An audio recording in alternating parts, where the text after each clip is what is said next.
तुम कितना जुल्म करोगे, याद रखो जुल्म करने से जुल्म मिट जाता है। तारीख बताती है कि फिरौन का भी जुल्म हुआ और फिरौन खत्म हो गया, अल्लाह ने मूसा को कामयाब किया।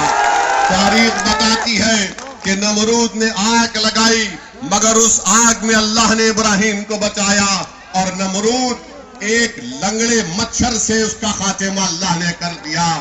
सुन लो जुल्म करने वालों, हम जब तक जिंदा रहेंगे ला इलाहा इल्लल्लाह कहते रहेंगे, हम अपनी मस्जिदों को आबाद करके रहेंगे। अरे तुम्हारा जुल्म खत्म हो जाएगा। हेमंत बिस्वा शर्मा, तुम भी इस दुनिया से जाओगे, मैं भी जाऊंगा, सब जाएंगे। जुल्म नहीं रहता, जुल्म मिटेगा। और आपसे अपील कर रहा हूं कि AIUDF को कामयाब करिए, ये आपकी आवाज है। आज पार्लियामेंट में बदरुद्दीन अजमल साहब मेरे साथ नहीं है। पार्लियामेंट में वक्फ का काला कानून मोदी की सरकार ने बना दिया। हमारी वक्फ की मस्जिदों को, दरगाहों को, खानखाहों को छीनने की कोशिशें की जा रही है। मैं आपको कैसे बताऊं, उस वक्त पार्लियामेंट में जब वक्फ का कानून बनाया जा रहा था तो मेरी आंखें तरस रही थी कि काश मेरे साथ बदरुद्दीन भाई होते, अख्तरुल ईमान होते, इम्तियाज जलील होते, हम उस काले कानून को रोक देते। बताओ आज आप क्या हो रहा है। कांग्रेस पार्टी, आप बताइए, कांग्रेस पार्टी बोलती है कि AIUDF से बीजेपी को फायदा होता है। सुनो कांग्रेस के दीवानों, तुम्हारे सर में दिमाग नहीं है। 2006 में अजमल साहब ने इलेक्शन लड़ा, जब कांग्रेस कैसे जीती। 2011 में कांग्रेस के खिलाफ अजमल साहब इलेक्शन लड़ा, कांग्रेस जीती। 2016 में हेमंत बिस्वा शर्मा कांग्रेस से बीजेपी में चला गया, बीजेपी की सरकार आई। तुम्हारे 50 MLA हेमंत बिस्वा शर्मा के साथ चले गए।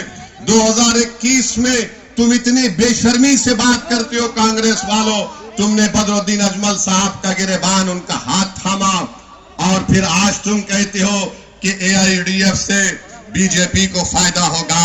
बीजेपी को, हेमंतों को फायदा पहुंचाने वाले का नाम कांग्रेस पार्टी है, बदरुद्दीन अजमल नहीं है। आप बताइए, अगर ऐसा ही चलता रहेगा तो फिर हमारी आवाज कहां पे रहेगी। मैं हैदराबाद से चलकर सिर्फ इसी मकसद के लिए आया हूं ताकि आप अपना एक वोट का सही इस्तेमाल ताले चाबी पर करें, अपने आप को कामयाब करिए।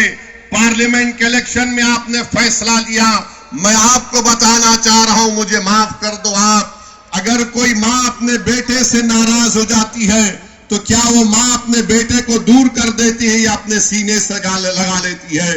अगर कोई बाप अपने बेटे से नाराज हो जाता है तो क्या वो बाप 2 दिन के बाद अपने बेटे को बुलाकर कान पकड़कर अपने सीने से नहीं लगाता। क्या अगर 2 भाई में झगड़ा हो गया तो क्या 2 बड़े मिलकर 2 भाई को नहीं मिला सकते। मेरे भाई, आप यकीनन वोट डालिए, आपका इख्तियार है, मगर याद रखिए पूरा भारत आपकी तरफ देख रहा है। हैदराबाद का मुसलमान, महाराष्ट्र, गुजरात, मध्य प्रदेश के आपकी मां और बहनें देख रही है कि क्या आसाम के मुस्लिम अकलियत अपनी पार्टी को कामयाब करेगा, अपनी आवाज को मजबूत करेगा या फिर अपने वोट से उस पार्टी को खत्म कर देगा। आप याद रखिए, आप अपने वोट से अपनी आवाज को, अपनी ताकत को जिंदा रख सकते हैं।